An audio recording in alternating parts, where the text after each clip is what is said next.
आने जा रहे जो धासु ट्रिक के साथ आप लोगों को पढ़ाएंगे। आप हमारे वीडियो में जुड़िए और वीडियो को सब्सक्राइब, लाइक और शेयर कीजिए। देखिए, समास होता है दो या दो से अधिक शब्दों के मेल से। करें कि दो या दो से अधिक शब्द रहेगा, उसका आपस में मेल करेगा और मेल करने के बाद विकार उत्पन्न होगा, यानी कि टूटेगा, उसी को समास कहते हैं।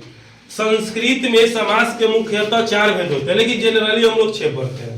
से पहला हो गया अव्ययीभाव समास, दूसरा हो गया तत्पुरुष समास, और तीसरा द्विगु समास, द्विगु समास, कर्मधारय समास और बहुव्रीहि समास। चलिए, तो आज आपको पहला बार तो अव्ययीभाव समास के बारे में हम पढ़ाएंगे। तो अव्ययीभाव समास क्या होता है, आप लोग यहाँ देखिए। पहला होता है अव्ययीभाव समास, तो जिसका प्रथम पद अव्यय होता है। कहने का मतलब कि वैसा समास जिसका प्रथम पद अव्यय हो उसे अव्ययीभाव समास कहते हैं। उसका एग्जांपल में ले लीजिए। देखिए, 10th क्लास में बार बार एक क्वेश्चन पूछता है। जो ईयर्स का आप एग्जाम क्वेश्चन चेक कीजिएगा, उसमें जरूर क्वेश्चन इस चैप्टर का मिलेगा। अव्ययीभाव समास जिसका प्रथम पद क्या होता है, अव्यय होता है, उसे अव्ययीभाव समास कहते हैं। एग्जांपल ले लीजिए, उपवनम। उपवनम, वन मीन्स तो आप लोग जानते हैं कि जंगल होता है, समीपम में नजदीक होता है। देखिए, वन के समीप। देखिए, उप जो है ना आपका, देखिए प्रथम पद क्या हो गया, अव्यय हो गया। प्रथम पद क्या हो गया, अव्यय हो गया। फिर देखिए, उपगंगम, गंगा के समीप। उपगंगम, गंगा के समीप क्वेश्चन।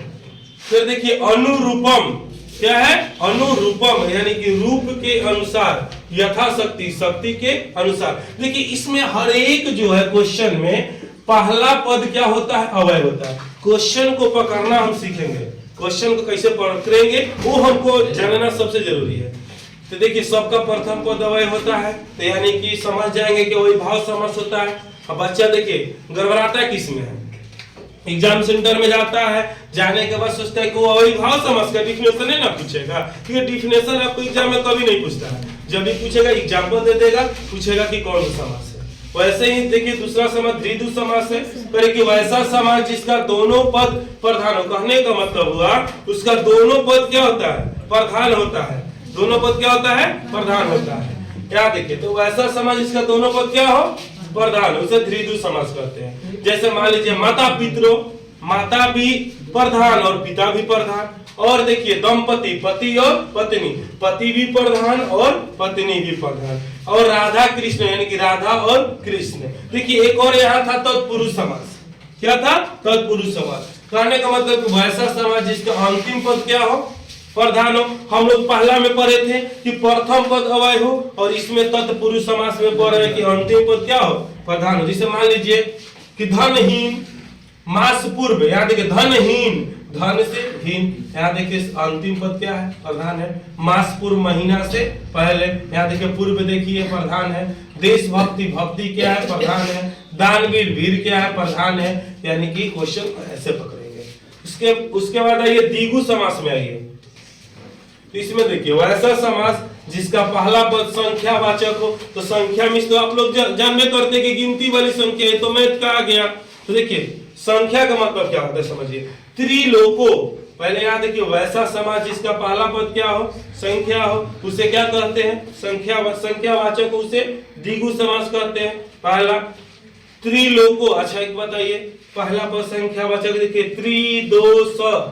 शताब्दी यानी 100 सालों का समूह। यहाँ देखिए त्रिलोको, 3 लोकों का समाहार, शताब्दी 100 सालों का समूह। तो देखिए संख्या आ रहा है। तो इस प्रकार हम पकड़ेंगे कि वो संख्या द्विगु, याद करेंगे संख्या द्विगु। प्रथम पद अव्यय हो अव्ययीभाव समास, अंतिम पद प्रधान हो तत्पुरुष समास, संख्या हो तो द्विगु समास। अब देखिए 5 नंबर पढ़ा रहे कर्मधारय समास। करें कि वैसा समास जिसमें विशेषण और विशेष दोनों हो। कह रहे कि वैसा समास हो जिसमें विशेषण और विशेष दोनों। देखिए आपको हम पढ़ा रहे एकदम शॉर्ट, आपको एकदम YouTube पे एकदम शॉर्ट ट्रिक के साथ हम पढ़ा रहे हैं। ऐसा इसका क्लास बहुत ज्यादा था, लेकिन हम शॉर्ट में इसको अपने से लिखे। यहाँ देखिए, वैसा समास जिसमें विशेषण और विशेष दोनों हो उसे कर्मधारय समास कहते हैं। जैसे महापुरुष, तो क्या होगा, महान पुरुष। मधुर वाणी, मीठा वाणी। कृष्ण सर्प, कृष्ण माने तो आप लोग जानते हैं कि कला होता है, सर्प में सांप होता है संस्कृत में जिसको बोलते हैं। अब आते हैं हम बहुव्रीहि समास। देखिए करे कि वैसा समाज जिसमें अन्न पद की प्रधानता हो। प्रधानता मैंने समझिए रहे, सरकार के करो रहे, चलाएंगे कोई और। मान लीजिए कि आपके गांव में एक छोटे से मुखिया बन गए तो कोई एक बाहुबली मुखिया आ गए, बाहुबली जिसको हम लोग बोलते हैं, वो कहता है कि मेरा ही सत्ता चलेगा, तो उसका सत्ता चलता है। तो वही कहना इसका है कि वैसा समाज जिसमें अन्न पद की प्रधानता हो, यानी दूसरा पद की क्या हो, प्रधानता हो, उसे हम क्या कहते हैं, बहुव्रीहि समाज कहते हैं। इसे सपोज दैट मान लीजिए दशानन, तो बताइए 10 सिर वालों को क्या कहते हैं, रावण ना कहते हैं। फिर आइए यहाँ पे आता है चंद्रशेखर, जिसके शिखर पर चांद हो। तो अरे हम लोग तो बचपने से पढ़ते आ रहे हैं कि जेकर शिखराओं पर चांद होगा उन्हें शिव भगवान कहेंगे। अब यहाँ आइए तीसरा एग्जाम्पल, जिसका उदर लंब हो। अरे उदर लंब, ये तो लग रहा है कि शंकर भगवान के बेटा का है, यानी कि गणेश जी, ठीक है। और यहाँ ये चक्रपाणी, यानी कि जिसके हाथ में चक्र हो। तो चक्र बताइए, चक्र इसे आ गए तो विष्णु भगवान। तो ऐसे ही आप वीडियो में बने रहिए और समाज, हमको हिसाब से लग रहा है कि आपको समाज याद हो जाएगा इसी ट्रिक से।